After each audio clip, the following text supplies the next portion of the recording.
दोस्तों, मैं शबनम परवीन आपके सामने हाजिर हूँ। जनता की आवाज़, आपकी आवाज़। मैं कोई रिपोर्टर नहीं हूँ, कोई बहुत बड़ी जर्नलिस्ट नहीं हूँ, मैं कोई बहुत बड़ी यूट्यूबर नहीं हूँ, लेकिन हाँ, यूट्यूब में मैं अपना कुछ वीडियो डालती हूँ, अपनी आवाज़ को आप तक पहुँचाना चाहती हूँ। मैं भी चाहती हूँ कि समाज की खुश खिदमत करूँ। समाज में जो इस तरह से गंदगियाँ हो रही है, उस गंदगी को कम करने की मैं कोशिश करती हूँ, लेकिन अब तक मैं नाकाम ही हूँ। अब तक मुझे कहीं भी कामयाबी नहीं मिला है दोस्तों, क्योंकि आप लोगों की सपोर्ट की ज़रूरत है। अगर आप लोग हमें सपोर्ट करेंगे तो ही मैं आगे बढ़ सकती हूँ और इस लड़ाई में मैं लड़ सकूँगी। तो दोस्तों, मैं कहना चाहती हूँ, हमारे देश में इस तरह से जो गंदगियाँ फैल रही है, धर्षण बोलना, रेप केस आए दिन हो रहा है, चाहे वो हिंदुस्तान में किसी भी कोने में बोलिए। लड़कियों को इस तरह से रेप करके फेंक दिया जा रहा है, चाहे वो 12 साल हो, 5 साल हो, 4 साल हो, इस तरह की लड़कियों का रेप हो रहा है। अभी बिहार में इलेक्शन का बहुत ज़माना, बहुत धूमधाम चल रहा है, इलेक्शन हो रहा है, लेकिन इस पर कोई बात नहीं कर रहा है। कोई भी शिक्षा, स्वास्थ्य और रोजी रोटी कपड़ा मकान पे कोई भी बात नहीं करता। आज चाहे आप बिहार देख लीजिए, चाहे आप बंगाल, किसी भी जगह देख लीजिए, कोई बात नहीं करता और ना ही जनता इस पर सवाल उठाती है। सबसे बड़े अफसोस, हमारी बदकिस्मती इस बात की है कि जनता इस पर सवाल ही नहीं उठाती कि आप हमको कितना रोजी देंगे, रोटी देंगे, क्या करेंगे। सिर्फ उनकी बतौलाबाजी में ये लोग रह जाते हैं, उनकी हवाई बातों में खूब तालियां बजाते हैं, खूब खुशते हैं। बिहार की हालत को आप देख ही रहे हैं दोस्तों, वहाँ किस तरह से टिकट की लड़ाइयाँ चल रही है। तो यही हाल हमारे बंगाल में भी होने वाला है। इलेक्शन का ज़माना आ गया। अभी हमारे बंगाल में सिर्फ रेप चल रहा है। रेप केस जितना हो रहा है, धड़ल्ले से हो रहा है। डॉक्टरों को हरासा किया जा रहा है। उलबड़िया में एक डॉक्टर को इस तरह से मारपीट किया गया कि पेशेंट को देखने गई थी और देखने के बाद पेशेंट ने भी उससे को लात उत मारा। उसके बाद उसके घर वालों ने उसको इतना मतलब उसको टॉर्चर किया, इतना कुछ बोला कि तुमको भी रेप कर देंगे। बहुत सारी अश्लील बातें उनको कहा। उन्होंने कैमरे के सामने इतना कुछ नहीं बताया, लेकिन बहुत ज़्यादा रो रही थी। मतलब सोचिए, जिसको जब मौका मिलता है वो अपना भड़ास निकाल लेता है। अब जब उन्होंने देखा एक कमज़ोर डॉक्टर को पकड़ा घर वालों ने, वो उसके ऊपर भड़ास निकाले। आपने देखा होगा 1 साल पहले, 8, 9, 10 महीना पहले के बात है, चितरंजन हॉस्पिटल में क्या हुआ था। एक लेडी अपना दिखाने के लिए गई थी, उसका हार्ट में दर्द, उसको पेट का एक्सरे हो गया, बहुत कुछ हो गया। उसके बाद आप लोगों ने देखा होगा सिविल वॉलंटियर और सब लोगों ने मिलकर उन पेशेंट के घर वालों को किस तरह से पिटाई किया था। ये भी एक बात है। तो जिसको जब मौका मिलता है उस वक्त उसके ऊपर हावी हो जाता है, क्योंकि कानूनी कार्रवाई तो कुछ होगा नहीं, सजा तो कुछ होना नहीं। कभी कोई कमज़ोर डॉक्टर पकड़ाया तो डॉक्टर को पिटाई लग गया, अगर कभी कोई कमज़ोर पेशेंट आया तो पेशेंट को पिटाई लग गया। ये है हमारा बंगाल का दर्ज। अभी SSK हॉस्पिटल में सुनने 15 साल की लड़की को, उसको भी रेप करने के लिए बाथरूम में लेके चला गया। मैं ये कहना चाहती हूँ, ये जो रेप का केस है, मैं कहती हूँ इसके लिए सख्त से सख्त सज़ा लागू होना चाहिए, चाहे वो सेंट्रल से हो, चाहे वो स्टेट से हो। जब तक कि फांसी की सज़ा नहीं लागू होगी, इस तरह से लड़कियां लूटती रहेंगी, रेप होता रहेगा और बच्चियों को इस तरह से हरासा। आप कब तक घर में बंद करके अपने बच्चों को रखें कि आप डॉक्टर, अब तो डॉक्टर से भी भरोसा उठ गया। अब डॉक्टर को टेस्ट अगर दिखाने इंसान जाए, डॉक्टर बोलता है आप बाहर जाइए, हम अभी देख रहे हैं। कभी ऐसा होता है कि बोलता है पेशेंट का कि पेशेंट पार्टी बाहर रही है, अभी मरीज का चेकअप हो रहा है। अब बताइए, अब चेकअप कराने आप कैसे जाइएगा।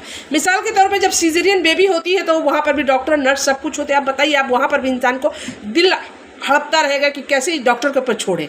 तो अब यही होगा, अब आवाम को, जनता को अपील करना पड़ेगा हाई कोर्ट से, सुप्रीम कोर्ट से, कि अब जब डॉक्टर जब ऑपरेशन करे, जब पेशेंट को अंदर लेकर जाए तो पेशेंट पार्टी उसके सामने ही रहेगा, उसी के सामने टेस्ट होगा। पेशेंट का जो घर वाला रहेगा वो देखेगा डॉक्टर किस तरह से। अभी तो किसी के ऊपर भरोसा नहीं, डॉक्टर हो, वकील हो, टीचर हो, जो भी हो, सब उसी बदजात हो चुका है। तो अब हम लोग गरीब लोग, हम औरतें कहाँ जाएंगे।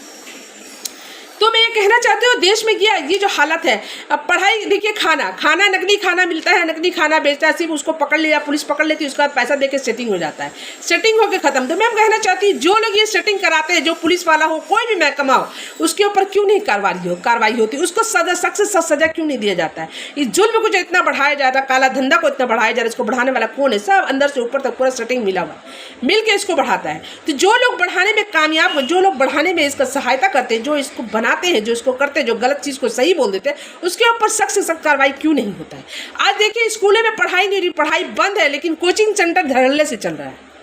कोचिंग सेंटर धड़ल्ले से चल रहा है, लाख, 1.5 लाख, 2 लाख, 3 लाख करके फीस, अब पेरेंट्स से फीस लिया जा रहा है। और स्कूल में फालतू टीचरों को लॉन्च किया जा रहा है, उनको अपॉइंटमेंट किया जा रहा है। जो टीचर, तो सवाल सबसे बड़ा बात है कि टीचर तो यहाँ बिक रही हैं, डिग्री तो बिक रहा है, टीचर तो वहाँ पढ़ाने के लायक है नहीं। स्कूल बस टीचर ले लेता है, लेकर उसको कम तनख्वाह में रख रहा है और पढ़ाइयाँ कहाँ हो रही है? कोचिंग सेंटर धड़ल्ले से चल रहा है। आप वहाँ देखेंगे एक बार दिल्ली में भी कोचिंग सेंटर में ही जो ज्वाइंट का तैयारी करता वहाँ पर जो बाढ़ आ गया था 2-3 लड़कियाँ मर गई, पानी में डूब के मर गई थी। तो इस सब चीज़ों पे सरकार हमारी जो न्यायपालिका इस पर क्यों नहीं लगाम लगाती, इसके ऊपर क्यों नहीं शिकंजा कसा जाता है कि गलत काम करने वाले, गलत को सही साबित करने वाले को क्यों नहीं सजा दिया जाता। और मैं तो कहूँगी रेपिस्ट को सख्त बिल्कुल फांसी का सजा सुनाया जाए, क्योंकि ये 10 साल 15 साल केस लटकते और ये रेपिस्ट लोग का कलेजा बढ़ रहा है, सोच रहा है कि हम लोग कुछ भी कर रहे हैं, हम लोग को कुछ नहीं हो रहा है। तो दोस्तों मैं अपने सरकार से और अपने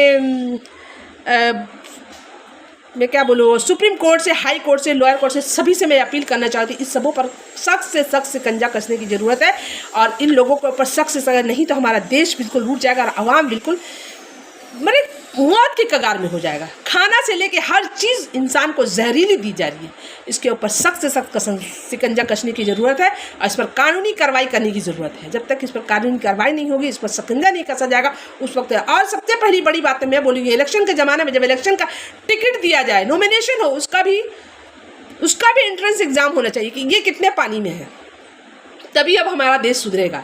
जब इतने बड़े बड़े ऑफिसर, इतने बड़े इंजीनियर, डॉक्टर सब एग्ज़ाम दे के उस फील्ड में उतरता है, तो अब मैं कहूँगी कि इलेक्शन के लिए जो खड़े, जो देश को चलाने के लिए, जो करोड़ों पूरे हिंदुस्तान की आबादी को चलाने के लिए जो लोग नेता बनते हैं, उन लोगों का भी एग्ज़ाम होना चाहिए। ना कि नचैया गवैया को बना दो नेता, बनाने के बाद हिंदुस्तान को पूरा सत्यानाश बर्बाद कर दो।